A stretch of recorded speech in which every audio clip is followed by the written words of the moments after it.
अस्सलामु अलैकुम वरहमतुल्लाहि वबरकातुहू। मोहतरम नाज़रीन, जमीयत उलमाए हिंद के सदर मौलाना अरशद मदनी साहब ने बिल्किस बानो इज्तिमाई इस्मत दरी के मुजरिमीन की रिहाई पर सख्त बरहमी का इजहार करते हुए मुतासरा को हर मुमकिन कानूनी मदद फराहम करने की पेशकश की है।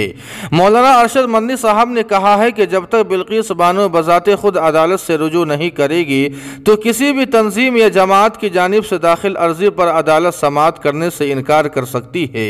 आपको बतला दें कि अदालत उज़्मा समेत मुल्क की दिगर अदालत उलिया ने इस्मत दरी और कत्ल के मुलजिमीन के साथ किसी भी तरह की रियायत नहीं किए जाने का बार बार इंदिया दिया है, लेकिन उसके बावजूद गुजरात हुकूमत ने 15 अगस्त 2022 को बिल्किस बानो इस्मत दरी और कत्ल के मुकदमे में उम्र कैद की सज़ा पाने वाले 11 मुजरिमीन की सज़ाओं को माफ़ करते हुए उन्हें मुस्तकिल तौर पर जेल से रिहा कर दिया है।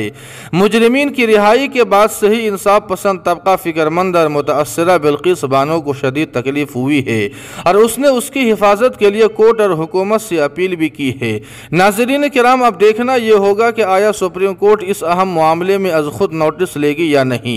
बसूरत दिगर बिल्किस बानो को सुप्रीम कोर्ट से रुजू करना होगा। आपको बतला दें कि 1992 की गुजरात हुकूमत मुआफ़ी पॉलिसी के मुताबिक हर तरह के कैदियों की सज़ाएँ माफ़ की जा सकती है, जबकि मरकज़ी हुकूमत की पॉलिसी के मुताबिक इस्मत दरी, बम धमाका, दहशतगर्दी, जाली नोट, जहेज़ी कत्ल, मनशियात, बदउनवानी, मुल्क दुश्मनी वगैरह मामलात में मुजरिम करार दिए गए लोगों की सज़ाएँ माफ़ नहीं की जा सकती है।